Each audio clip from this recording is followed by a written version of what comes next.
يبلغ مدحته القائلون ولا يحصي نعماءه العادون ولا يعدي حقه المجتهدون التي ليس لصفته حد محدود ولا نعت موجود ولا وقت معدود ولا أجل ممدود فطر الخلائق بقدرته ونشر الرياح برحمته الصلاة والسلام على الرسول المسدد المصطفى العمجد المحمود الأحمد سيدنا ومولانا ومولى الكونين جد الحسن والحسين معاني أبا القاسم محمد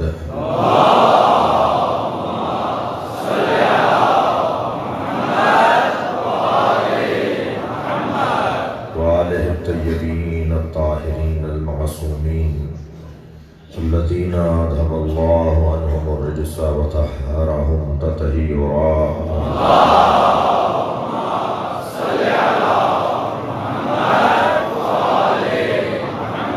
ولعنة الله على أعدائهم أجمعين من يوم عداوتهم إلى قيام يوم الدين أما بعد قال الحكيم في القرآن الكريم بسم الله الرحمن الرحيم من عمل صالحا من ذكر أو أنثى فلنحيينه حياة طيبة ولنجزينهم أجرهم بأحسن ما كانوا يعملون صلوات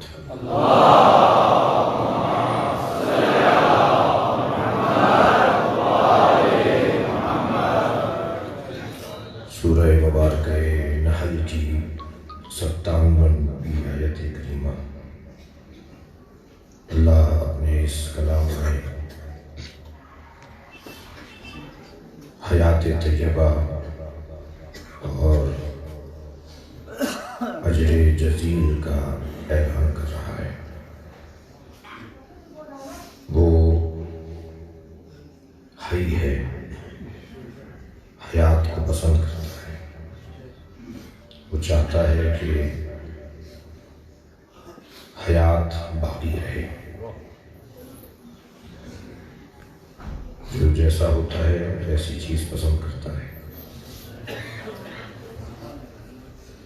تخلقوا باخلاق اللہ، تخلقوا باخلاق اللہ، اللہ کی اخلاقیات کو اپناؤ۔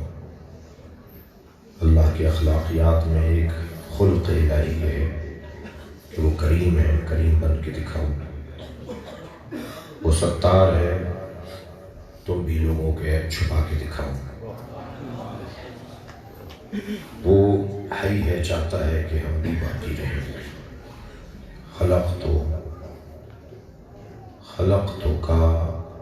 خلقتکم للبقاء لا للفنا، میں نے تمہیں باقی رہنے کے لیے پیدا کیا ہے، فنا ہونے کے لیے پیدا نہیں کیا۔ میرے اور آپ کے عزیز جب دنیا سے جاتے ہیں تو وہ فنا نہیں ہو رہے ہوتے، منتقل ہو رہے ہوتے ہیں ایک جگہ سے دوسری جگہ۔ اللہ چاہتا ہے کہ ہمیں حیات دے، زندگی دے، مگر کمال یہ ہے کہ وہ حیات پھر حیات طیبہ ہو، جو دوسروں کے لیے فائدہ مند ہو، جو زندگی وبال جان ہو، معاشرے پر بوجھ ہو، سماج کے لیے مصیبت آور ہو، اس زندگی کا کوئی فائدہ نہیں۔ 2 ہی بچے اچھے کا نعرہ اسلام کا نہیں ہے جی۔ تربیت کر سکتے ہو تو 10 بھی کم ہے، اور تربیت نہیں کر سکتے ہو تو 1 بھی زیادہ ہے۔ یہ بات معاشرے کو کوئی حیوان پال کے تو نہیں دے دینا، معاشرے کو انسان پال کے دے دے، معاشرے کے حوالے انسان کرنے ہیں۔ تو حیات اگر کسی کے لیے مفید نہ ہو، کسی کے لیے فائدہ مند نہ ہو، تو وہ حیات تو ہے، حیات طیب نہیں ہے۔ کیا کریں کہ حیات حیات طیب ہو جائے؟ اگر میرے اور آپ کے معاشرے میں کوئی ایک شخص امام بارگاہ بنا دے تو اس کی حیات طیب، مسجد بنا دے تو حیات طیب، ہاسپٹل بنا دے تو اس کی حیات طیب، روڈ رستہ بنا دے، اسکول کالج بنا دے تو اس کی حیات طیب، یعنی کوئی ایک کام نیکی کا کر دے جو کسی کے کام آئے تو اس کی حیات طیب، یعنی اب وہ مر بھی جائے گا تو مرے گا نہیں، وہ زندہ رہے گا، ہمارے درمیان رہے گا۔ ایک امام بارگاہ بنانے والا تو باقی رہے جس نے کربلا میں جان دے کے انسانیت بچائی ہو، اس کی طیب حیات کس درجے کی ہوگی۔ تو اللہ چاہتا یہ ہے کہ کسی طرح تم زندہ رہو، تمہاری حیات حیات طیب ہو۔ یہ بھی ذہن میں رہے کہ قرب الہی حاصل کرنے کے لیے مرد ہونا ضروری نہیں ہے، اس لیے کہ بدن تو مرد اور عورت کا مختلف ہوتا ہے، یعنی بدن مؤنث اور مذکر تو ہوتا ہے، یا مذکر کا بدن ہے یا مؤنث کا بدن ہے، لیکن روح مؤنث اور مذکر نہیں ہوتی۔ اور قرب الہی حاصل کرنے کے لیے کون سی چیز اولویت اور حاکمیت رکھتی ہے یہ بھی طے کرنے کی ضرورت ہے۔ کیا بدن ہے کہ جو قرب الہی کے حصول کا اولی ذریعہ ہے، یا روح اولین ذریعہ ہے؟ بدن اور روح میں تو ویسے ہی لڑائی ہے، یہ ایک ساتھ رہتے ہیں مگر دوست نہیں ہیں، یہ ایک ساتھ رہتے ہیں مگر شدید دشمن ہیں، ایک کی غذا علیحدہ ہے دوسرے کی غذا علیحدہ، ایک کی ترجیحات علیحدہ دوسرے کی ترجیحات دوسری، ایک کا رخ کہیں اور دوسرے کا رخ کہیں اور۔ بدن انسان کو پستی کی طرف لے کے جانا ہوتا ہے اور روح بلندی کی طرف، دونوں میں شدید کھچاؤ ہے۔ اب جو جتنا صاحب صحت ہوگا اپنی طرف دوسرے کو کھینچ لے گا، جس کے پاس طاقت زیادہ ہوگی وہ دوسرے کو اپنی طرف کھینچ لے گا۔ تو اب طے کر لینا چاہیے کہ ہماری بدن کو طاقتور ہونا چاہیے یا ہماری روح کو طاقتور ہونا چاہیے۔ جن کا صرف بدن طاقتور ہوتا ہے وہ پہلوان تو نظر آتے ہیں مگر دشمن کے سینے پہ چڑھ کر اترنا انہیں نہیں آتا۔ خبردار اگر بازوؤں کا زور بغیر معرفت کے ہو، جملہ آپ کا عطیہ کر رہا ہوں، اگر علم کے بغیر طاقت کا استعمال ہوگا تو وہ شجاعت نہیں ہوگی، دہشت گردی ہوگی۔ اگر علم کے بغیر پیسے کا استعمال ہوگا تو وہ فضول خرچی ہوگی، سخاوت نہیں ہوگی۔ تو کیا کریں کہ ہمارے روح کو تقویت ملے تاکہ ہمارا بدن اس کے تابع ہو جائے؟ بس جو جتنا طاقتور ہوگا دوسرے کو اپنی طرف وہ راغب کرتا چلا جائے گا، اپنے تحت فرمان کرتا چلا جائے گا۔ تو ہمیں بدن کو اگر طاقتور کریں گے تو روح ہماری کمزور پڑ جائے گی، اور روح کو طاقتور کریں گے تو بدن اس کے تابع ہو جائے گا۔ میں نے بہت سارے مرد دیکھے ہیں جو میدان سے بھاگ رہے تھے، اور ہم نے کچھ عورتیں بھی دیکھی ہیں جو مردوں کو مرد بنا رہے تھے۔ تو یہ کوئی ضروری نہیں ہے کہ مرد ہی آگے رہے گا، جس کی روح مضبوط ہوگی وہ سربراہی کرے گا، وہ آگے جائے گا، وہ ترقی کرے گا، وہ آگے بڑھے گا جس کی روح مضبوط ہوگی۔ کیا کریں کہ روح مضبوط ہو؟ آپ اسی مجلس کی سامنے کی مثال لے لیجئے۔ اس مجلس میں بہت سارے لوگ ایسے بیٹھے ہوں گے کہ جنہیں تکیہ، غلاف، گدا، مسند کے علاوہ بیٹھنے کی عادت نہیں ہے، لیکن جیسے ہی فرش اعضاء پر آئے جوتیاں اتار کر آئے ہیں اور تنگ ہو کر بیٹھے ہیں۔ یہاں بدن کو تکلیف ہو رہی ہے مگر روح کو غذا مل رہی ہے۔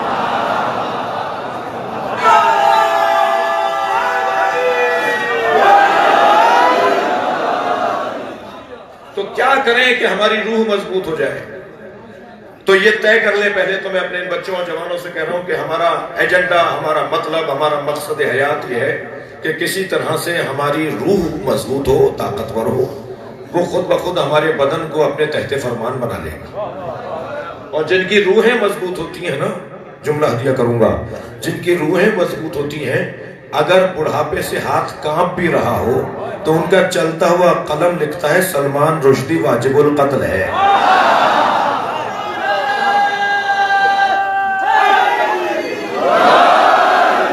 تو ایک جملہ پوری دنیا میں انقلاب بپا کر دیتا ہے۔ روح کو مضبوط بنانا ہے تاکہ ہمارا بدن اس کے تحت فرمان رہے۔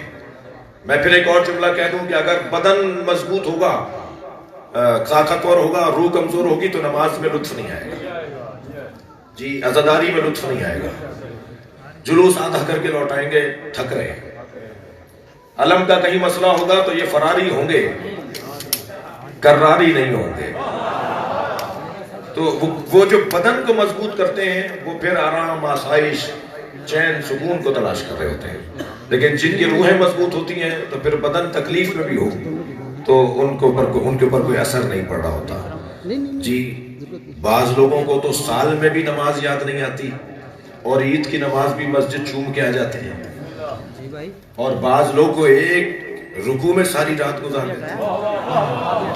وہ جو ایک رکوع میں ساری رات گزار رہا ہے وہ بھی تو ہم جیسا ہی ہے، اور جسے نماز میں لطف نہیں آ رہا وہ بھی ہماری شکل کا ہے۔ دونوں میں فرق کیا ہے؟ دونوں میں فرق یہ ہے کہ ایک کی روح مضبوط ہے، ایک کا بدن مضبوط ہے۔ آیت اللہ نخود کی ان کے شاگرد فرماتے ہیں کہ میں حرم امام رضا میں داخل ہوا تو میں نے انہیں رکوع میں دیکھا، اول شب تھا، میں حرم مولا رضا میں زیارت کے لیے گیا اور نماز فجر سے کچھ پہلے تجدید وضو کے لیے باہر آیا تو حرم امام رضا کا پورا صحن برف میں ڈھک چکا تھا، چھپ چکا تھا، اور ایک برف کا ٹیلا مجھے نظر آیا، میں اس کے برابر سے گزرا تو ذکر رکوع کی آواز آ رہی تھی۔ وہ ساری رات سے رکوع کی حالت میں تھے اور ان پہ برف جم چکی تھی۔ یہ بھی ہے جیسے رکوع میں مزہ آ رہا ہے، اور وہ بھی ہیں کہ جو کہتے ہیں کہ ہمیں نماز میں مزہ نہیں آتا، تو در حقیقت ذائقہ روح بحال نہیں ہے۔ تو روح کو مضبوط کریں، کیسے کریں؟ مشق کرنے سے ہوگا، تمرین کرنے سے ہوگا، ممارست سے ہوگا، جی بار بار کا ایک کام میں جب ذائقہ بحال ہو جائے گا تو وہ چیز عادی ہو جائے گی، آسان ہو جائے گی۔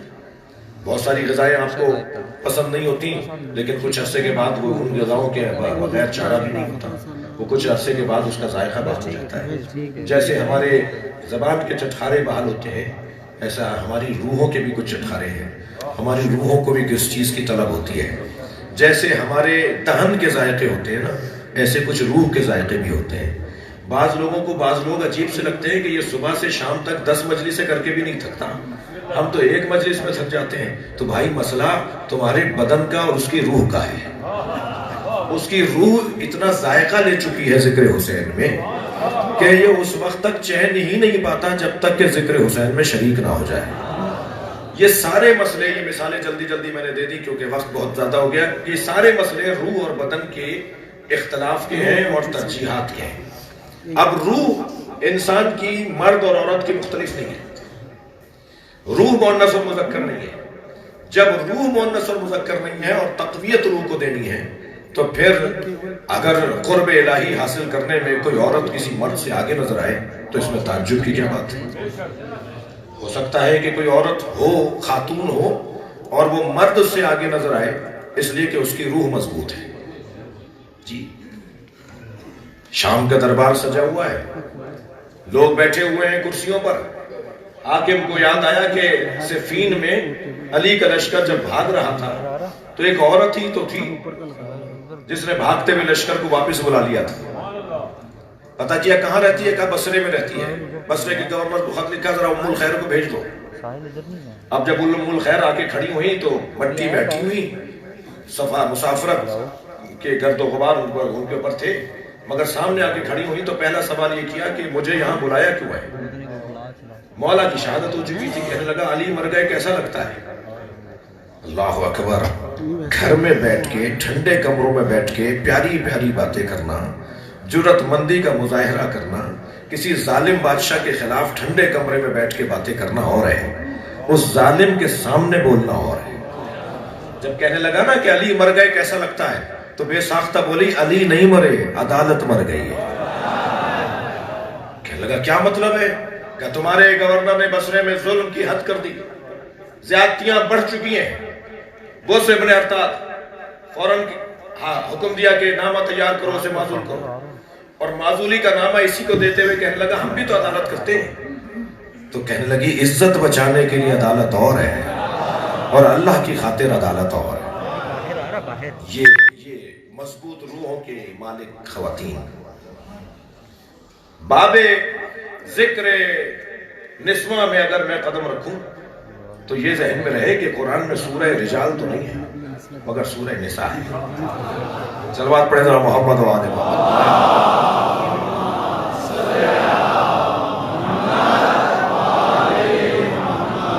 لہذا اللہ نے ارشاد فرمایا من عمل صالحا من ذکر او انثى، جو بھی اچھا کام کرے گا چاہے وہ مرد ہو یا عورت، فَلَنُحْيِيَنَّهُ حَيَاةً طَيِّبَةً، ہم اس کی زندگی کو جاویدان بنا دیں گے. وہ مر بھی جائے گا یا مر بھی جائے گی تب بھی ہم اسے زندہ رکھیں گے. اس کی قبر لوگوں کو ہدایت دے گی، اس کا ذکر لوگوں کو زندگی بخشے گا، اس کی یاد قافلوں کو بڑھاتی رہے گی. اس کی وجہ سے لوگ جینے کا لطف پائیں گے، مرنے کا ذائقہ سمجھیں گے. ہم اس کی حیات کو جاویدان کر دیں گے اور ہم اسے ایسا اجر دیں گے کہ جیسا اجر ہم نے اس سے پہلے کسی کو نہیں دیا.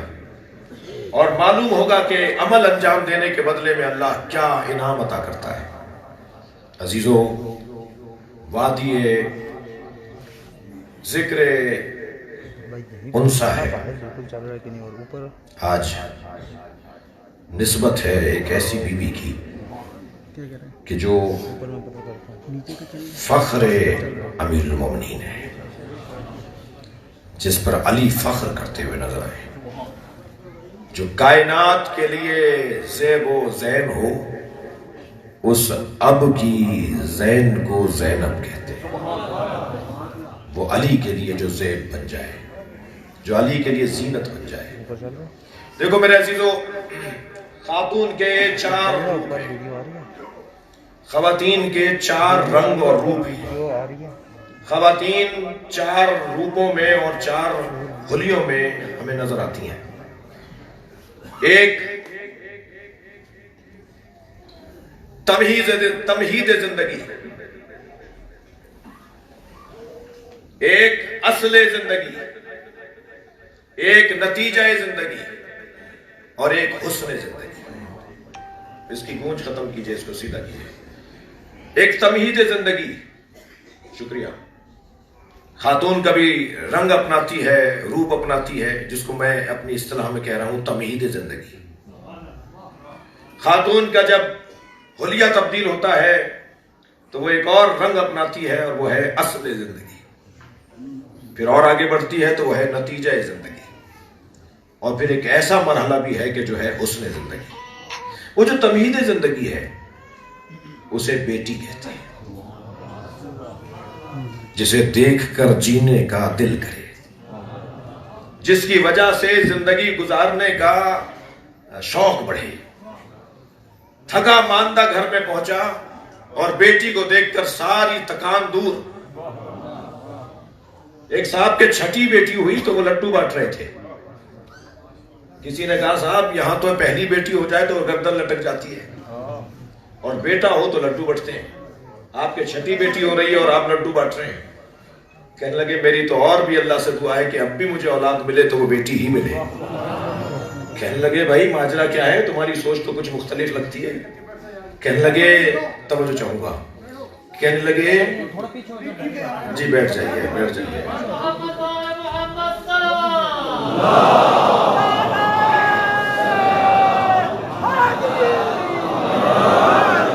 ایک اور صلوات بہتر پڑھیں دیا.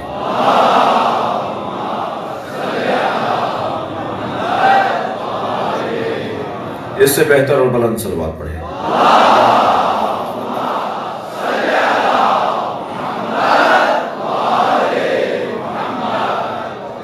کہنے لگے بیٹے کو پڑھانا پڑتا ہے اور بیٹی پڑھ کے آتی ہے.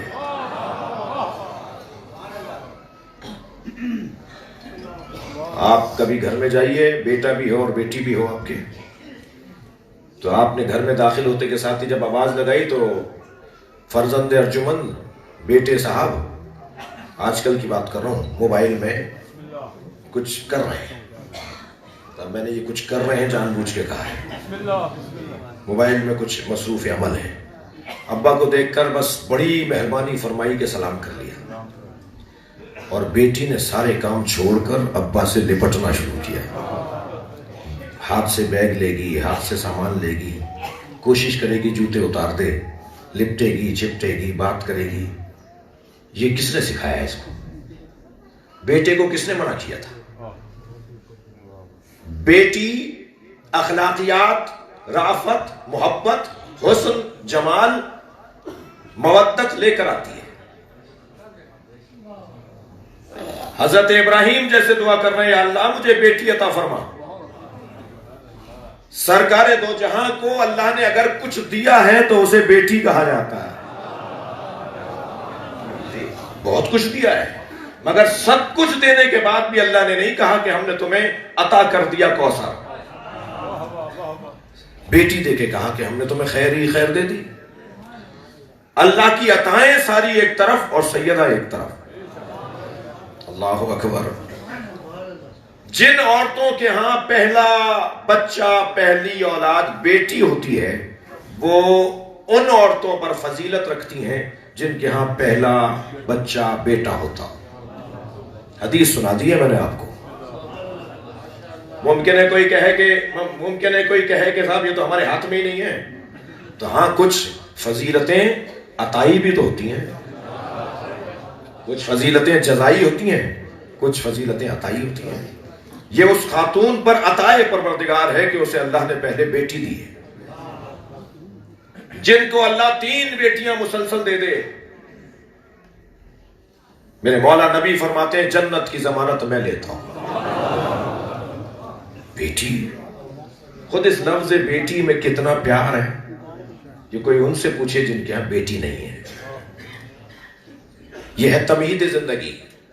جینے کا مزہ آتا ہے، جینے کے لیے کا شوق بڑھتا ہے کہ ابھی اور مجھے زندہ رہنا ہے، مجھے بیٹی ملی ہے. میں اور آپ تو کیا حیثیت رکھتے ہیں جب سرکار دو جہاں یہ فرمائیں کہ فاطمہ کو دیکھ کے تبلیغ میں لطف آتا ہے. فاطمہ، میں حوصلہ پاتا ہوں تمہیں دیکھ کر. سارا معاشرہ مجھے اذیتیں پہنچاتا ہے، مگر جب میں فاطمہ کو دیکھتا ہوں تو میری ساری تکلیفیں دور ہو جاتی ہیں کہ میرے پاس فاطمہ ہے. بیٹی تمہید زندگی. یہ جب اصل زندگی میں ڈھلتی ہے تو یہ بیوی بنتی ہے. بیٹی جب زوجہ بن جائے تو یہ اصل زندگی ہے. خبردار بیٹیوں کو گھر نہ بٹھاؤ. وقت آ جانے پر، اہل مل جانے پر، کف مل جانے پر، ظاہری اور بظاہر کوئی اگر ہم پلہ ہے مل جانے پر ان کو بیا دو. البتہ تعلیم، پڑھائی ان کی اپنی جگہ ضروری ہے، اس لیے کہ اگر خاتون تعلیم یافتہ نہیں ہوگی تو سماج تعلیم یافتہ نہیں ہوگا. جی، اور دین بھی انہیں دینے کی ضرورت ہے. عورتوں میں خاص طور پر دین کا جذبہ مردوں سے 3 برابر زیادہ ہے. اگر میری بات روشن نہ ہو تو مثال دوں، میں تو 3 مجلسوں کے بعد تھک جاتا ہوں. یہ سارے دن مجلس ایک گھر سے دوسرے گھر میں، دوسرے گھر سے تیسرے گھر میں، اور اس کے بعد بھی گھر آ کر کہتی ہیں ایک مجلس رہ گئی ہے وہ کر کے آ جاؤں. نمازوں میں زیادہ، مناجات میں زیادہ، زیارات پہ زیادہ، مصلی پہ زیادہ، مجلس میں زیادہ. اگر کوئی نظر آتا ہے تو وہ خاتون نظر آتی ہے، اس لیے کہ اس کے اندر دین کا جذبہ زیادہ ہے. میں اپنے ایک بزرگ استاد کا جملہ آپ کو ہدیہ کر رہا ہوں. وہ فرمانے لگے خواتین کو صحیح دین پہنچاؤ، یہ دین کی طالب زیادہ ہے. خواتین کو صحیح دین پہنچاؤ، اگر صحیح دین تم نے نہیں پہنچایا تو یہ اپنے ہاتھ کا بنا لیں گی، اس لیے کہ انہیں دین چاہیے. لہذا 4 کتابیں تو آسمان سے نازل ہوئیں، ایک کسی کونے سے بھی نکلی ہے جسے اورایت کہتے ہیں. ہفتے کو سویم نہیں ہوتا، منگل کو جو ہے فاتحہ نہیں ہوتی، اور پیر کے دن جو ہے وہ سفر نہیں کرتے. جتنے شرعی مسائل شرعی کتابوں میں نہیں ہوں گے، اس سے کہیں زیادہ مسائل اورایت میں ہیں. تو یہ اپنے ہاتھ کا دین. صلوات پڑھیں ذرا محمد و آل محمد.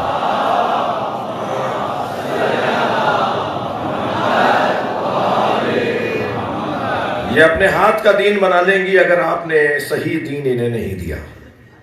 دیکھیے، جب یہ بیٹی زوجہ بننے کا سفر کرتی ہے تو بڑا نازک دور ہوتا ہے، بڑا ہی حساس اور لطیف دور ہوتا ہے.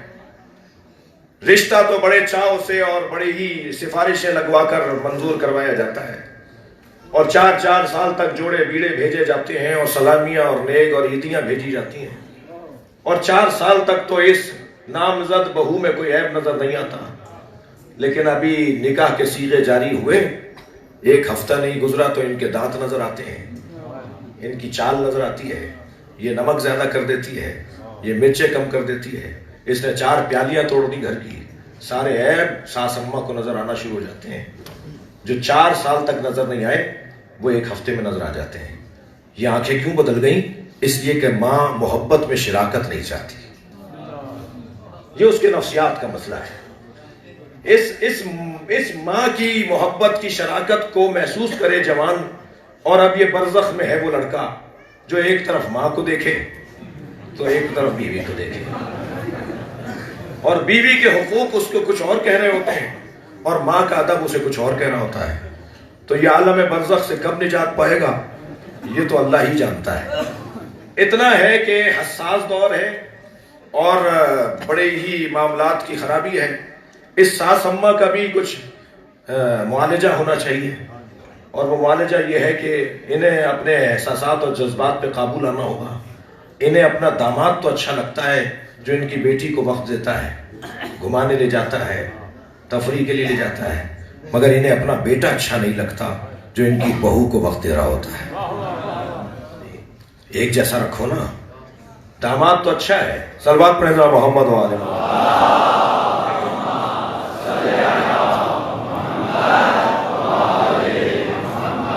تھک تو نہیں رہے میری باتوں سے؟ یہ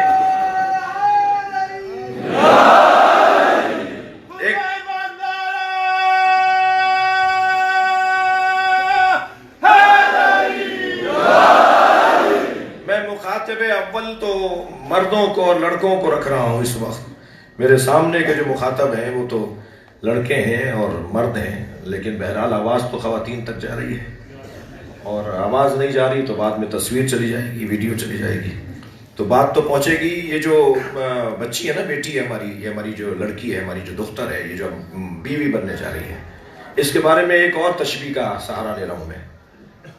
آپ نے گندم اور چاول کی فصل دیکھی ہے نا. چاول کی فصل اور گندم کی فصل میں فرق یہ ہے کہ گندم کو جہاں بویا جاتا ہے اسی جگہ سے کاٹا جاتا ہے، لیکن چاول کو جہاں بویا جاتا ہے وہاں سے کاٹا نہیں جاتا. اس کے لیے زمین بدلنا پڑتی ہے.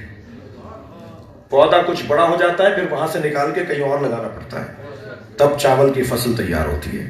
بس لڑکے میں اور لڑکی میں شاید یہی فرق ہے. لڑکا اپنے باپ کے گھر باکمال ہوتا ہے اور لڑکی شوہر کے گھر جا کے باکمال ہوتی ہے. یہ اپنے شوہر کے گھر جا کر کمال پر پہنچے گی. جی بیٹی تو تم نے 16 سال کی اور 22 سال کی، اور دلہن تو 24 سال کی تم نے ڈھونڈی، مگر تجربہ تم اس سے 80 سال کا چاہتے ہو. یہ کیسے ممکن ہوگا؟ اسے یہ کام نہیں آتا، اسے وہ کام نہیں آتا، اسے یہ سینا نہیں آتا، اسے فلاں کام کرنا نہیں آتا. تو یہ تو بھائی 80 سال کی عورتوں کو آتا ہے، تو پھر لے آتے اتنی عمر کی. تم بہو تو لے کر آئے ہو 24 سال کی، اور تجربہ تم اس سے مانگ رہے ہو 80 سال کی. تو یہ کیسا تمہارا مزاج ہے؟ اس کو اپنے مزاج کو ٹھیک کرو. یہ بچی اپنے شوہر کے گھر جا کے باکمال ہوگی. لہذا ایک خاتون اور ایک فرد 10 لوگوں کو سمجھے یہ زیادہ مشکل ہے، یا 10 ایک کو سمجھ لیں یہ زیادہ آسان ہے؟ 10 لوگوں کو ایک کو سمجھنا ہوگا جو نئی دلہن آئی ہے. یہ ایک 10 کو سمجھے گی، اسے بہت وقت لگ جائے گا. سب مل کر اسے سمجھ لو، مسئلہ فوراً ختم ہو جائے گا. اور یہ اب اصل زندگی میں داخل ہوئی ہے. اصل زندگی میں اس لیے داخل ہوئی ہے کہ زندگی تو ہے ہی وہ کہ جو شادی شدہ لوگوں کی ہے، چھڑے رہنے والے، اکیلے رہنے والے، جی طرح طرح کی زندگیاں گزارنے والے، جگہ جگہ نگاہیں اٹھانے والے. جی وہ کیا زندگی ہے؟ نماز بھی پڑھتے ہیں تو 2 رکعت کا ثواب 2 رکعت کا ہی ملتا ہے. جی یہ کون سی نماز ہوئی بھائی؟ کمال تو یہ ہے کہ 2 رکعت پڑھو تو 70 رکعت ملے. اور میرے لیے تو اس وقت خوش قسمتی ہے کہ 80% جوان ہیں مجلس میں. تو میرے بچوں، میرے جوانوں، شادی سے نہ بھاگو. البتہ ممکن ہے کہ کوئی مجھے کہہ دے مولانا میرے ابا کو بتا دیجئے. میں تو تیار ہوں. صلوات پڑھیں ذرا محمد و آل.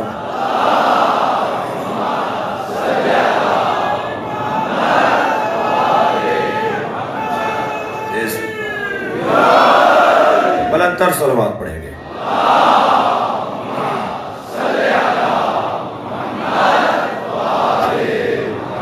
جو شادی کے امیدوار ہیں، اگرچہ شادی کے امیدوار تو بہت سے ہیں، ان کی امیدوں کی برابری کے لیے صلوات پڑھیں.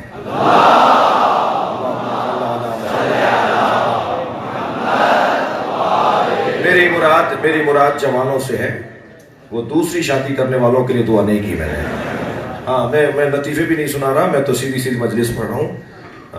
ایک مولانا تھے، بہت بزرگ عالم تھے پاکستان کے، انہوں نے 3 شادیاں کی تھیں. تو میں بھی ان کی خدمت میں ایک دن بیٹھا تھا، تو میری تو جرت نہیں تھی کہ میں ان سے یہ سوال کرتا، لیکن انہی کی عمر کے مولانا نے ان سے سوال کیا، مولانا 3 شادیاں کی ہیں، کچھ تجزیہ کیجئے، کچھ تجربہ بتائیے کیسا رہا. کہنے لگے بھائی 1 سے زیادہ شادیاں 3 لوگ کرتے ہیں، یا انبیاء اور ائمہ کرتے ہیں، اس لیے کہ معصوم ہیں، عدل کریں گے، کسی سے ناانصافی نہیں ہوگی. یا بادشاہ کرتے ہیں جن کے پاس پیسہ بہت ہے، سب کو علیحدہ علیحدہ گھر لے کے دے دیتے ہیں، سب کو علیحدہ علیحدہ سواریاں لے دیتے ہیں، بیگم صاحبات خوش رہتی ہیں. اور یا پاگل کرتے ہیں، اور ہم تیسرے قبیلے سے ہیں. تو بعض لوگ بڑی امیدوار رہتے ہیں کہ جی دوسری شادی. تو میں تو ان سے کہتا ہوں کہ بھائی دل کے بہلانے کو غالب یہ خیال اچھا ہے، ورنہ تو جرت ہے تو کہیں اور جا کے بتاؤ، یہ بہت مشکل ہے. تو جوانوں کے لیے میں عرض کر رہا ہوں کہ شادی کے بغیر نہیں رہو. ان کے بڑوں سے بھی ایک جملہ کہوں گا کہ آپ اپنے بچے کو پال رہے تھے نا، اگر اس کا روزگار نہیں ہے، اس کی نوکری نہیں ہے، تو آپ کھلا رہے تھے نا اس کو اپنی تنخواہ میں. تو ایک بیٹی اس کے ساتھ اور لے آئیے، 1 کو نہیں 2 کو کھلا دیجیے گا. اسے گناہ سے تو بچائیے، اسے کسی مبتلا ہونے سے تو بچائیے. ممکن ہے میری باتیں بعض لوگ کہیں مولانا ہوائی اور آسمانی باتیں ہیں، فضائی باتیں ہیں، زمینی نہیں ہیں. تو بھائی ہم جب چاہتے ہیں زمین بنا دیتے ہیں، جب چاہتے ہیں آسمان بنا دیتے ہیں. فرشتوں نے آ کے حالات خراب نہیں کیے ہیں جو وہ آ کے صحیح کریں گے. ہم نے ہی حالات کو تبدیل کیا ہے، ہم ہی صحیح کریں گے. لہذا اصل زندگی کی طرف جاؤ. اس زندگی کا کیا لطف کہ جس کے اندر تناؤ کھچاؤ ہو اور راتوں کی نیندیں نہ ہوں، اور انسان کے دماغ میں تشویش ہو اور الجھنے ہوں. اصل زندگی شادی والی زندگی ہے. میرے مولا علی فرماتے ہیں آدھا دین محفوظ ہو جاتا ہے ان کا جو شادی شدہ ہوتے ہیں، آدھا دین تقوی سے محفوظ ہوتا ہے. یہ ہے اصل زندگی. زوجہ، اس کا مقام کچھ کم نہیں ہے. زوجائیں عزیزان گرامی، کیوں اللہ نے زوج کو اور زوجہ کو ایک دوسرے کا ہم پلہ قرار دیا؟ اس لیے کہ یہ ایک دوسرے کے مددگار ہیں. ہمارے معاشرے کا کوئی سسر اپنے داماد سے وہ سوال نہیں کرتا، اس لیے کہ معاشرے نے شادی کا مطلب ہی کچھ اور لے لیا. جو سوال سرکار نے اپنے داماد سے کیا، شادی کے دوسرے روز مولا علی سے پوچھا بتاؤ میری بیٹی کو کیسا پایا؟ اور مولا علی نے بھی کیا جواب دیا؟ نعم العون علی طاعت اللہ، میں نے فاطمہ کو اللہ کی اطاعت میں مددگار پایا. جو کائنات کا مددگار ہو اس کی مددگار فاطمہ. یاد رہے عزیزو، جوڑے برابری کی بنیاد پر کہے جاتے ہیں، ہوتے نہیں ہیں. فلاں ایم اے پاس ہے، لڑکی بھی اتنی. فلاں بڑے گھر کا ہے تو لڑکی بھی بڑے گھر کی. کف مل گیا، ہم پلہ مل گئے. بعض لوگ تو کہتے ہیں جی فلاں کا فلاں سے رشتہ ہو گیا. بھائی جوڑے تو آسمان پر بنتے ہیں. میں ان سے کہہ رہا ہوں نہ جوڑے آسمان پر بنتے ہیں اور نہ ہی کوئی بیوی کسی شوہر کی ہم پلہ ہوتی ہے. جملہ محسوس کریں گے، جوڑے آسمان پر نہیں بنتے، جوڑا آسمان پہ بنا ہے، اور وہ علی و بطول کا جوڑا ہے. اللہ نے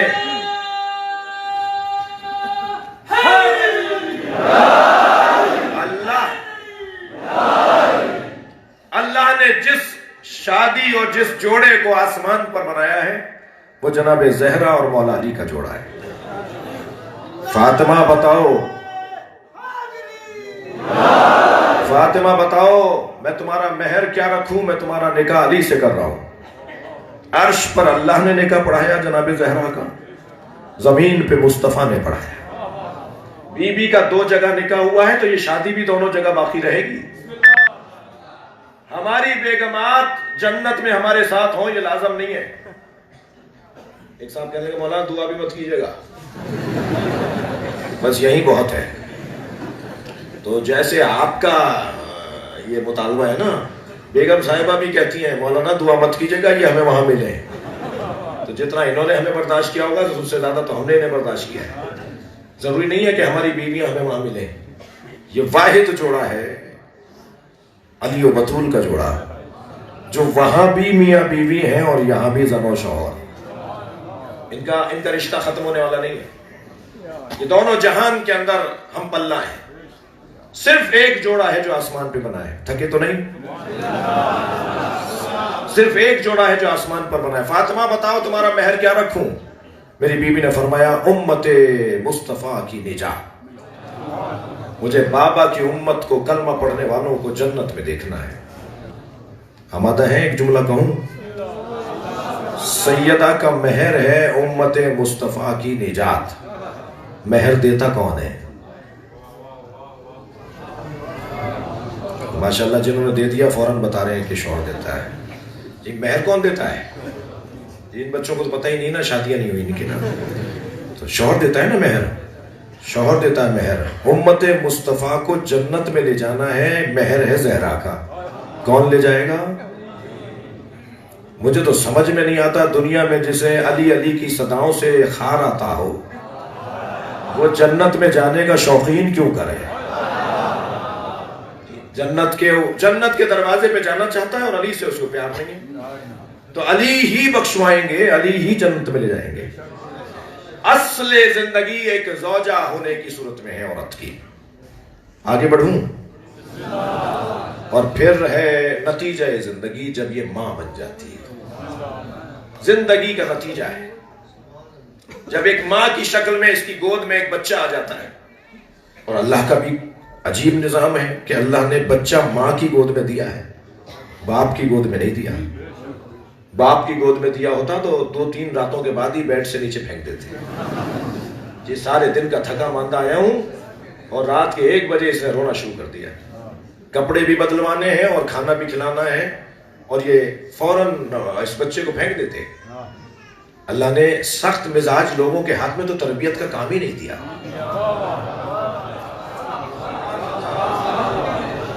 تربیت کا کام سخت مزاج لوگوں کا نہیں ہے۔ میں اپنے قبیلے کے لوگوں سے مخاطب ہوں، اگر کسی کو برا لگے تو کچھ دیر کے لیے کچھ زیادہ کھانا کھا لے۔ یہ جو ہمارے ملا مولوی حضرات، وہ چاہے میرے حلیے میں ہوں یا ہمارے حلیے سے تھوڑے سے بدلے ہوں، جو سختی میں بات کرتے ہیں نا، وہ کامیاب اس لیے نہیں ہے کہ تربیت کرنے والے کا مزاج نرم ہونا چاہیے۔ 2 مسئلے تو پوچھ کے دکھائیے مجھ سے، آپ میں اپنے اوپر رکھ کے کہوں تاکہ بات صحیح رہے۔ آپ 2 مسئلے تو مجھ سے پوچھ کے بتائیے، تیسرے مسئلے پہ میں ناراض ہو جاؤں گا، الجھوں گا، مجھ سے پوچھ رہا ہے۔ اچھا میں نہیں الجھوں گا تو جناب جواد صاحب کہیں گے کہ کل بات کرنا، مولانا کو تنگ نہیں کرو، یعنی میرے ساتھ جو چل رہے ہوں گے دوست وہ مجھ سے سوال نہیں کرنے دیں گے۔ ماحول ہے نا، میں ایک جنرل ایک عام بات کر رہا ہوں۔ جی میرے اندر حوصلہ ہی نہیں ہے جواب دینے کا، میرے اندر ہمت ہی نہیں ہے جواب دینے کی۔ چاہتا ہوں کہ قوم اچھی ہو جائے، چاہتا ہوں کہ قوم ترقی کرے، میرے پاس انہیں ٹائم نہیں ہے دینے کو۔ مربی کو رؤوف اور مہربان ہونا ہے، پیار بانٹنے والا ہی ہوتا ہے جو کسی کی اصلاح کرتا ہے۔ اس وقت تک آپ کسی کی اصلاح نہیں کر سکتے جب تک کہ آپ اس کو اخلاق سے بات نہ کریں۔ قول لین، قول رؤوف، قول کریم، یہ الفاظ آئے نا قرآن میں، بات کرو اچھے انداز سے بات کرو، میٹھے لہجے میں بات کرو۔ پہلے تو اگر کوئی ہمیں ٹوک رہا ہو تو اس کا شکریہ ادا کیا جائے کہ کوئی تو ملا جو ٹوک رہا ہے، اب تو ٹوکنے والے ہی نہیں رہے۔ اور پھر اگر غلط ٹوک رہا ہے تو اسے سمجھا دیا جائے، اور صحیح ٹوک رہا ہے تو اپنے آپ کو سمجھا دیا جائے۔ جی عزیزان گرامی، اللہ نے ماں کی گود میں بچہ اس لیے دیا کہ اس کو اللہ نے بنایا ہی اس کام کے لیے۔ اسکولوں میں ٹیچنگ اسٹاف میں خواتین کیوں رکھی جاتی ہیں؟ مردوں کو رکھیں گے نا تو یہ لکڑیاں توڑیں گے، لیکن ایک خاتون کو اس لیے رکھا جاتا ہے کہ اس کا دل پہلے ہی نرم ہوتا ہے. اللہ نے بنایا ہی اس کام کے لیے، اس کو مربی بنایا ہے. اللہ اکبر. جملہ ہدیہ کر رہا ہوں، مجلسی لوگ بیٹھے ہیں. کبھی کم کرنے کی ضرورت بھی پڑی نا، کسی کی ضرورت پڑی کم کرنے کی تو اللہ نے باپ کو تو کم کیا ہے، ماں کو کم نہیں کیا. بغیر باپ کے تو عیسیٰ آئیں گے، بغیر ماں کے عیسیٰ نہیں آئیں گے. صلوات پڑھیں محمد و آل محمد.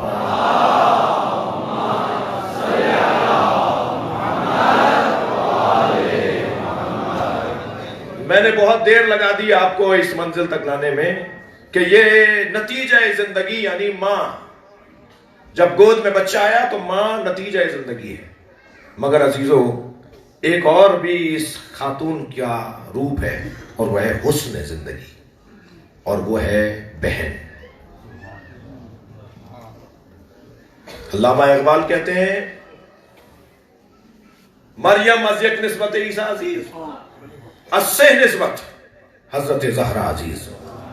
ایک نسبت حضرت عیسیٰ کی وجہ سے حضرت مریم صاحب عزت ہیں، تین نسبتوں کی وجہ سے جناب زہرا صاحب عزت ہے. نور چشم رحمت للعالمین، جو عالمین پر اللہ کی رحمت ہے اس پر رحمت پروردگار فاطمہ.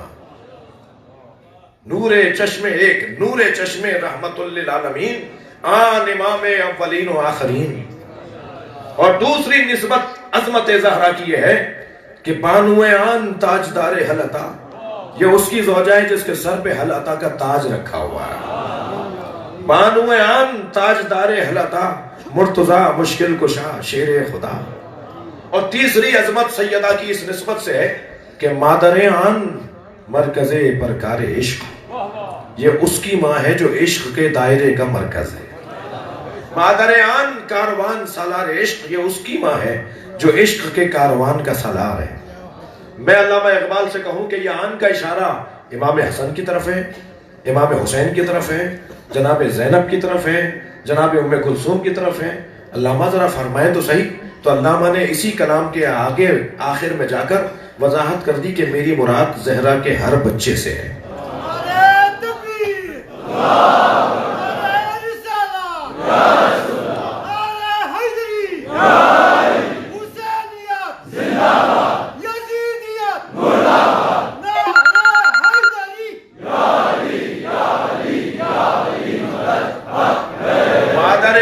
مرکز پرکار عشق. اب علامہ نے آن کے اشارے کی تشریح کی. توجہ چاہوں گا، حدیث عشق تو بابست کربلا و دمشق. عشق کی دو ہی تو داستانیں ہیں، کربلا و دمشق. یکے حسین رقم کرد، دیگر زینب. ایک عشق کی داستان کو حسین نے لکھا اور ایک عشق کی داستان کو زینب نے لکھا. امام حسن کا ذکر کہاں گیا؟ فرمایا آ یکے شمع شبستان حرم. ان میں سے، ان بچوں میں سے ایک بچہ زہرا کا، وہ جس نے حرم کو روشن کیا ہے، جو حرم الہی کی شمع ہے. آ یکے شمع شبستان حرم، حافظ جمیعت خیر الامم، جس نے خیر الامت یعنی امت مصطفیٰ کو مرنے سے بچایا. امام حسن کی تعریف کر رہے ہیں علامہ اقبال. تیسرا اور چوتھا مصرع دیکھیں. تا نشینت آتش پیکاروں کی، کسی طرح جنگ کی آگ ٹھنڈی پڑ جائے بس. تا نشینت آتش پیکاروں کی، پشت پازت پر سرے تاج و نگی. حسن مجتبیٰ نے کسی کی بیعت نہیں کی ہے، تخت و تاج کو لات ماری ہے. جو عشق کی وادی کے راہی ہوتے ہیں ان میں ایک نام حسن مجتبیٰ کا ہے. مگر علامہ آپ نے مادرا را اسوہ کامل بطول، یہ تو کہہ دیا مزرع تسلیم را حاصل بطول. مادرا را اسوہ کامل بطول، خواہرا را اسوہ کامل کون ہوگا؟ دخترا را اسوہ کامل کون ہوگا؟ ہمسرا را اسوہ کامل کون ہوگا؟ علامہ اقبال نے 3 رشتے تو بیان کر دیے، مگر ایک حسن زندگی کا بیان علامہ کیا نہیں ہے. اس لیے کہ زہرا کو اللہ نے 3 کرداروں میں تو ڈھالا. بیٹی بنی وہ بھی مصطفیٰ کی، زوجہ بنی وہ بھی مرتضیٰ کی، ماں بنی وہ بھی حسن و حسین و زینب کی، لیکن بہن نہیں تھی، تو اب ایک ثانی کی ضرورت ہے، اب ایک ثانی زہرا کی ضرورت ہے تاکہ سیرت فاطمی مکمل ہو جائے۔ سیرت فاطمی کو مکمل کرنے کے لیے ثانی زہرا کو لے کر آئے، جسے زینب کہا جاتا ہے، اور جو سیدہ زہرا نے 3 رشتوں میں طاقت توانائی دی ہے، زینب نے اکیلے ایک رشتے میں اتنا زور اور طاقت لگائی ہے کہ جسے حسن زندگی کہا جاتا ہے، بہن کا رشتہ، بہن کا رشتہ۔ بہن بھی ہو تو زینب، اور جس کا بھائی ہو تو حسین۔ بہن کا رشتہ بھی بڑا عجیب ہے۔ 2-3 جملے بہن کے اوپر سن لیجئے۔ میں اور آپ ہم سب اس وقت ایک بہن کو سلام کرنے کے لیے آئے ہیں۔ یہ بہن جو ہے نا، دعا کریں آج جناب زینب کی مجلس شہادت میں کہ اللہ ہماری بہنوں کو سالم رکھے، اور جن کے ہاں بہن نہیں ہے انہیں اس رشتے کے ازالے کے لیے کوئی اور طاقت و توانائی اور رستہ عطا کرے۔ بہن شاہ عباس طہماسب صفوی کے دور میں 3 مردوں کو کسی جرم میں پکڑ کے لایا گیا، ایک باپ، ایک بیٹا اور ایک اس بیٹے کا ماموں۔ ایک عورت روتی پیٹتی دربار پہ پہنچی، کہا بھی کون ہے؟ کہا یہ ان مردوں کی وارث ہے۔ چیخ رہی چلا رہی، مجھے ملوا دو، بادشاہ سے ملوا دو۔ لے آئے دربار میں۔ ہاں بھی کیا مسئلہ ہے؟ کہا یہ میرا شوہر ہے، یہ میرا بیٹا ہے، یہ میرا بھائی ہے، انہیں معاف کر دو۔ کہا نہیں، انہوں نے تو بڑا جرم کیا، انہیں معاف نہیں کیا جا سکتا۔ جب بہت روئی تو اس نے کہا چلو ایک کو معاف کر دوں گا، ان میں سے کسی ایک کو لے جاؤ۔ اس نے آگے بڑھ کر کہا بھائی کو دے دو۔ بادشاہ نے کہا تم نے شوہر چھوڑ دیا، تم نے بیٹا چھوڑ دیا؟ کہنے لگی کہ شوہر اور بیٹا دوبارہ نصیب ہو سکتا ہے، بھائی دوبارہ نہیں ملے گا۔ یہ بہن کا جذبہ ایثار دیکھ کر بادشاہ نے تینوں کو چھوڑ دیا۔ باپ بھی آزاد ہو گیا، بیٹا بھی، شوہر بھی، بیٹا بھی اور بھائی بھی۔ کبھی کبھی میں اپنے بھائیوں سے کہوں گا، کبھی کبھی بہنوں کے ساتھ بیٹھا کرو۔ یہ جو بہن ہے نا، یہ اللہ کا عطیہ ہے، اس کے ساتھ ذرا راز و نیاز بھی کیا کرو۔ یہ اپنے شوہر کے گھر بھی رہ کے تمہاری یاد میں رہتی ہے، میرا بھائی پریشان ہے۔ بہنیں تو تاریخ میں بہت آئی ہوں گی۔ ایک بہن حضرت موسیٰ کی بھی تھی، جب دریائے نیل کے حوالے کر دیا وہ صندوق شاہ، تو یہ بہن ہی تھی جو ام کلثوم یا ام کلثم کے نام سے یہی ڈھونڈتی بھی پہنچی تھی دربار میں، اور پھر اپنی ماں کو لے کے گئی۔ تو بہن کا بڑا کردار ہے، اور بہن بھی ہو تو ایسی بہن کے عقد کے موقع پر شرط لگائی جائے کہ اگر بھائی جائے گا تو شوہر روکے گا نہیں، یہ اپنے بھائی کے ساتھ مدینہ چھوڑ دے گی۔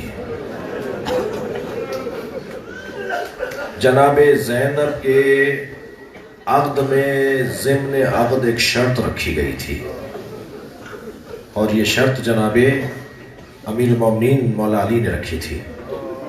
طے شدہ تھا نا پہلے سے، کربلا تو مکمل ہی جب ہوگی جب شام میں زینب خطبہ دے گی۔ تو یہ کیسے ممکن ہے کہ زینب کے بغیر حسین چلا جائے؟ تو جب جناب عبداللہ سے عقد ہونے لگا تو مولا علی نے ضمن عقد شرط لگائی کہ جب حسین مدینہ چھوڑ کے کربلا جائے تو عبداللہ زینب کو روکیں گے نہیں۔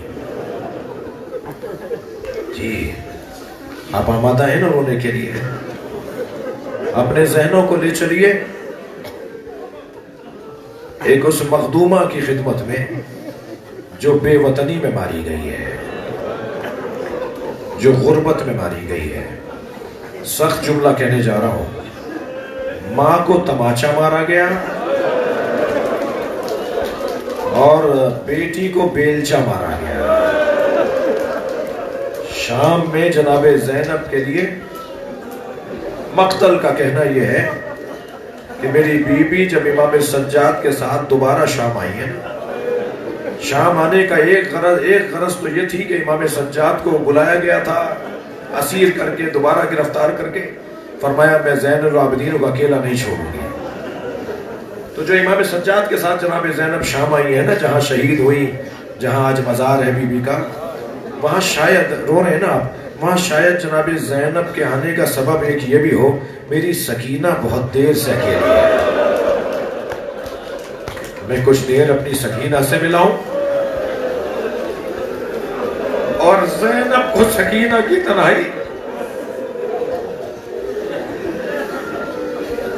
اتنی تکلیف دیتی تھی کہ اس شہر میں سکینہ کے ساتھ جا کے ہمیشہ کے لیے بس گئے۔ اللہ آپ کو جناب زینب کی زیارت کا شرف عطا کرے، اور جب شام میں جناب زینب کی زیارت کرے نا تو زیارت نامہ ضرور پڑھیے گا۔ زیارت نامے کا اذن دخول پڑھ کر جب زیارت نامہ پڑھے نا تو اس کے پہلے ہی صفحوں پر ایک جملہ لکھا ہوا ہے، سلام ہو اس بی بی پر جو 11 محرم کو اونٹ پر بٹھائی جا رہی تھی، تو مڑ مڑ کر نہر کی طرف دیکھ رہے تھے اور بار بار آواز لگاتی تھی، عباس تم نے مدینے میں زینب کو سوار کیا تھا، اب کربلا میں زینب کو سوار کروانے والا کوئی نہیں ہے، اجرکم اللہ اجرکم اللہ۔ جب جناب زینب کی زیارت کر لیں تو پھر ایک چھوٹی سی قبر کی زیارت کو بھی جائیے گا، وہ شام کے زندان میں سکینہ کی خبر۔ جنہیں رونا آ رہا ہے اپنی آوازوں کو آزاد کریں گے، جب آپ بلند آواز سے روتے ہیں امام جعفر صادق دعا دیتے ہیں، بلند آواز سے رونے والوں کو امام محمد باقر دعا دیتے ہیں۔ مجلس میں تکلف کر کے نہ رویا کریں، یہ گریہ بڑا کام آئے گا قبر میں، یہ رونا بڑا کام آئے گا آخرت میں، وہ آنکھ آخرت میں نہیں روئے گی جو دنیا میں حسین پہ روئی ہوگی۔ جناب زینب کی زیارت کر کے پھر آپ ایک چھوٹی سی قبر پہ بھی جائیے گا، اور وہ حسین کے سینے پہ سونے والی سکینہ، مولا حسین کے گلے کا تعویذ سکینہ۔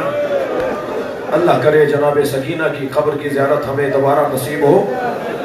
جب آپ قبر پہ جائیں نا تو جالی سے قبر کو ضرور دیکھیے گا۔ آج بھی شام کے دیہات کی عورتیں کھلونے لا کے ڈالتی ہیں، اور کھلونے ڈالتے ہوئے کہتی ہیں تمہاری ماں سے وعدہ کیا تھا۔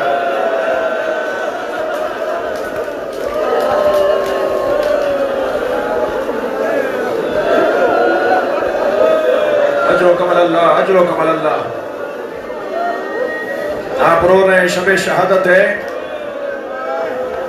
حق ہے کہ گریے کا دورانیہ زیادہ رہے، مجھے جلدی نہیں ہے، آپ بھی حوصلہ رکھیے اور بی بی پہ گریہ، بی بی کی مجلس میں گریہ۔ عزادارو، جلتے ہوئے خیمے سے امام سجاد کا لانا جناب زینب کے لیے کتنا مشکل تھا۔ ایک یزیدی سپاہی کہتا ہے کہ میں نے دیکھا جب خیمے جل رہے تھے تو ایک خاتون تھی جو جلتے ہوئے خیمے کی چوب سے ٹکراتی تھی، پھر وہ رستہ بدل کے اندر جانے لگتی تھی، پھر ایک اور جگہ آگ سے لگتی تھی، پھر وہ دوسری طرف سے آتی تھی تو چوب سے ٹکراتی تھی۔ یہ کہنے لگا مجھے ایسا لگا، مجھے یہ محسوس ہوا کہ شاید لوٹنے والوں نے اس کے سر پہ کوئی گرز مارا ہے، اس کے سر پہ کوئی چوٹ ماری ہے جس سے اس کی آنکھوں کی بینائی چلی گئی، اور اسے نظر نہیں آ رہا کہ آگے آگ چل رہی ہے۔ کہتا ہے میں دوڑتا ہوا آیا، میں نے کہا بی بی تمہیں نظر نہیں آ رہا، تمہیں نظر نہیں آ رہا آگے آگ چل رہی ہے؟ تو اس نے مجھے مڑ کر دیکھا اور کہا یا شیخ انا لنا علیل، اس خیمے میں ہمارا ایک بیمار ہے جو اپنے پیروں سے چل کے نہیں آ سکتا۔ اور وہ بی بی چلتے ہوئے خیمے میں چلی گئی، اپنی پشت پر اپنے بھتیجے کو اٹھا کر لائی۔ میں آپ رونے والوں سے ایک سوال کر رہا ہوں، کتنا مشکل تھا جلتے ہوئے خیمے سے امام سجاد کو لے کر آنا، سنیں گے اس سے زیادہ مشکل تھا قبر سکینہ سے بی بی رباب کو اٹھانا۔ بی بی رباب کو لے کر آتے تھے، بی بی پھر چلی جاتی تھی، بی بی رباب کو اٹھا کر لاتے تھے، بی بی پھر چلی جاتی۔ جناب زینب نے کہا بھابی قافلہ تیار ہے۔ فرمانے لگی زینب میرا مدینے میں کون ہے؟ میرا والی کربلا میں میری بچی اکیلی ہے۔ اجر و کمال اللہ، اجر و کمال اللہ۔ یا اللہ تیری کنیز خاص زینب کی مجلس میں یہ گریا، انہیں کوئی غم نہ ہو سوائے غم اہل بیت کے، انہیں دنیا کے غم سے محفوظ رکھ، انہیں صرف قبر اور آخرت کا احساس دلا، انہیں حسین کے غم میں ہمیشہ مبتلا رکھ، ان کی شب اول قبر بھی حسین کا ماتم نصیب ہو۔ اجر و کمال اللہ، اجر و کمال اللہ۔ مجھے جلدی نہیں ہے، اللہ نے ہر ایک سے اس کے مزاج کے مطابق امتحان لیا ہے۔ حضرت یوسف پانی سے ہولتے تھے، بھائیوں نے کنویں میں ڈال دیا، یہ حضرت یوسف کا امتحان تھا۔ حضرت ابراہیم کے ہم منت مرادوں سے اسماعیل پیدا ہوئے، اللہ نے کہا اسی اسماعیل کے گلے پہ چھری چلاؤ، یہ حضرت ابراہیم کا امتحان تھا۔ امیر المومنین مولا علی غیرت مند بہت تھے۔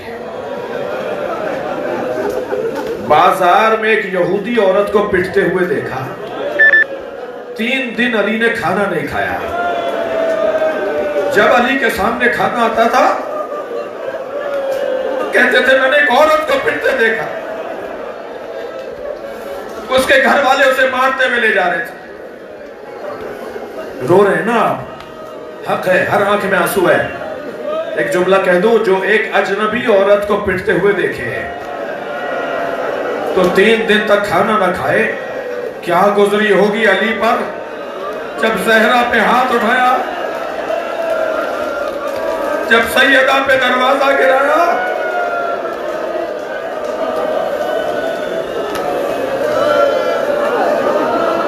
امیر المومنین کے ہاں غیرت مندی بہت ہے۔ جناب زہرا کا ایک مزاج تھا، بی بی فاطمہ کے مزاج میں مانگنا نہیں تھا، مانگنا نہیں آتا تھا زہرا۔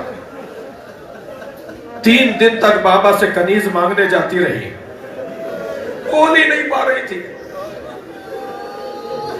بابا سے کہہ نہیں پا رہی تھی بابا مجھے کنیز دے دو۔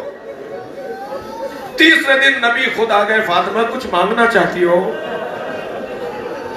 جناب فضہ نے کہا یہ آپ سے کنیز مانگنا چاہتی ہے، مگر کہتی ہے مجھے مانگنا نہیں آتا۔ ساری زندگی شوہر سے کچھ نہیں مانگا، فاطمہ بھرے دربار میں فدق مانگنا ہوگا۔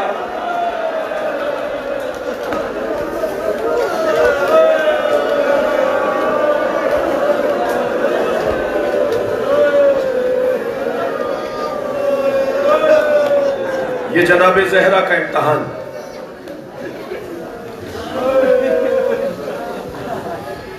امام سجاد کا بدن نازنین بہت تھا، نازک بدن تھے امام سجاد، اکثر بخار ہو جاتا تھا سفروں سے لوٹنے پر۔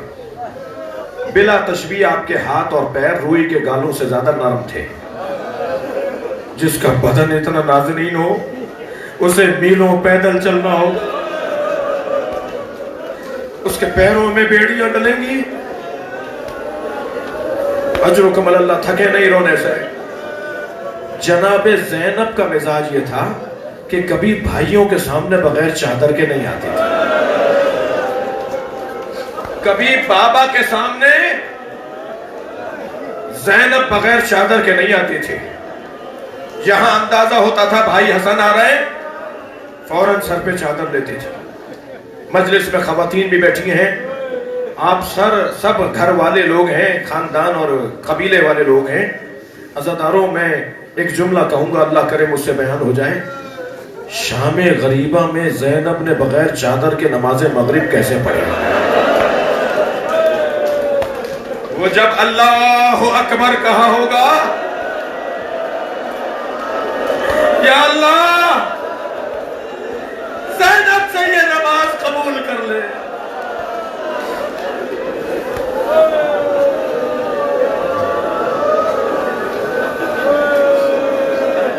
امام حسین کو جناب زینب کے حجاب کا کتنا خیال تھا.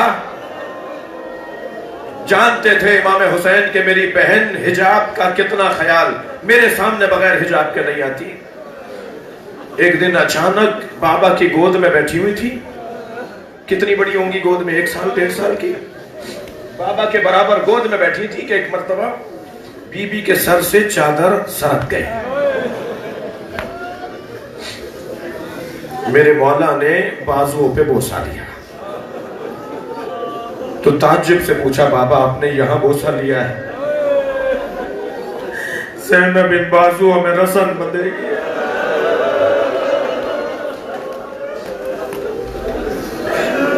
حسین جانتے تھے میری بہن حجاب کا کتنا خیال کرتی ہے. زینب کی میری بیوی کا مزاج تھا.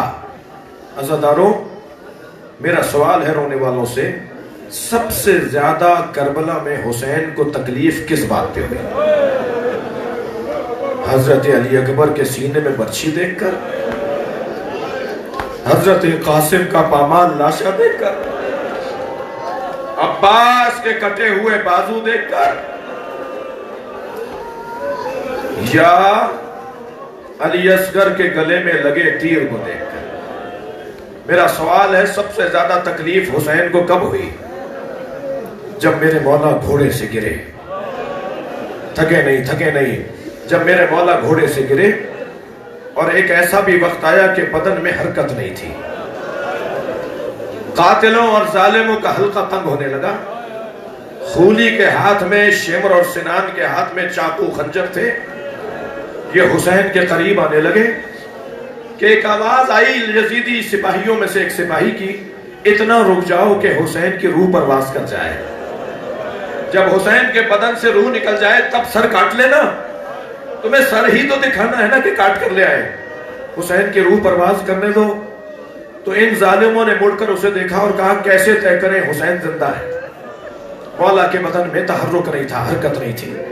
کہنے لگا کیسے طے کریں کہ حسین زندہ ہے؟ تو ایک اور سپاہی کی آواز آئی، میں ایک جملہ کہوں گا، اگر حسین زندہ ہوئے تو اٹھ کے بیٹھ جائیں گے. میں اس ظالم سے کہوں گا کیا تکلیف دینا چاہتا ہے. سب نے اسے کہا بولو کیا بولتے ہو. تو اس نے آواز دی حسین زمین کربلا پر ہے اور سپاہیوں نے زینب پہ حملہ کر دیا. بس یہ جملہ سنا حسین نے کوہنیوں پہ زور دیا. میرے مولا نے اپنا ہاتھ بلند کر دیا، پہلے میرا گلا کاٹو.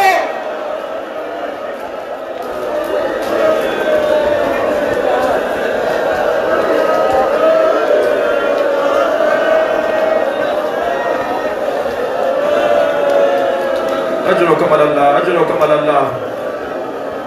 امام زمانہ کو دعوت دیجئے مولا. آئیے اس مجلس پر ایک نگاہ خاص. یہ آپ کی جدہ زینب کو رونے آئے. اجرکم اللہ، اجرکم اللہ. بہت گریہ ہو گیا. اجرکم اللہ. ایک منزل اور لوں گا. 3.5 سال کا سن ہے جناب زینب کا. روزانہ نبی دروازے پر آ کر نماز فجر کے بعد سلام کرتے ہیں، السلام علیکم یا اہل بیت النبوہ. کوئی نہ کوئی دروازہ کھولتا ہے، نبی کا بڑھ کے استقبال کرتے ہیں اور نبی کو گھر میں آنے کی دعوت دیتے ہیں. ہر حسب دستور سرکار نے دروازہ زہرا پہ آ کے سلام کیا. دروازہ کھلا تو زینب کھڑی تھی. جتنا پیار حسین سے ہے نا نبی کو، اس سے کم پیار نہیں ہے زینب سے. آگے بڑھ کے اپنی نواسی کی پیشانی کا بوسہ دیا اور فرمانے لگے زینب تم دروازے پہ کیوں آئی ہو؟ تو بی بی نے فرمایا نانا میں نے رات کو خواب دیکھا ہے. اماں کہتی ہیں نانا سے تعبیر پوچھو. نانا میں نے خواب دیکھا ہے صحرا میں تنہا ہوں. ایک صحرا ہے جس میں تنہا ہوں. نانا تیز آندھی چل رہی ہے اور تیز آندھی سے میرے پیر اکھڑ رہے ہیں. دور میں نے ایک درخت کو دیکھا، میں نے اس کا سہارا لیا، ایک آندھی کا جھونکا آیا، وہ درخت زمین سے اکھڑ گیا۔ نانا پھر دوسرا درخت مجھے نظر آیا، میں نے اس کا سہارا لیا، مگر تیز آندھی نے اسے بھی زمین سے اکھاڑ دیا۔ نانا ایک اور درخت نظر آیا، تیسرا درخت، میں نے اس کا سہارا لیا، مگر وہ درخت بھی زمین سے اکھڑ گیا۔ اب دور دور تک کوئی درخت نہیں تھا اور تیز آندھی چل رہی تھی۔ سنے جناب زینب کا جملہ، نانا خواب یہاں مکمل ہو گیا ہوتا تو زحمت نہ دیتی۔ دور دور تک کوئی سہارا نہیں تھا، میں صحرا میں تنہا تھی، تیز آندھی چل رہی تھی۔ نانا آندھی کا جھونکا آیا، میرے سر سے چادر اتر گیا۔ نبی نے اپنی بچی کو پیار کرنا شروع کیا۔ زینب تمہارے 3 سہارے ہیں، تمہارا بابا علی سہارا، بھائی حسن سہارا، بھائی حسین سہارا۔ ایک بیابان ہوگا جہاں تمہارے سر سے چادر اترے گی۔ عزادارو بہت گریہ ہو گیا۔ حسین تو کربلا میں ایک دفعہ مارے گئے نا، زینب ہر اس دفعہ ماری گئی جب لوگ اشارہ کر کے کہتے تھے یہ علی کی بیٹی ہے، جب لوگ کہتے تھے یہ حسین کی بہن ہے۔ عجب نہیں نبی کے مزار پہ کہا ہو، نانا میں کوفے میں ماری گئی، میں شام میں قتل کی گئی، میں دیار دیار ماری گئی۔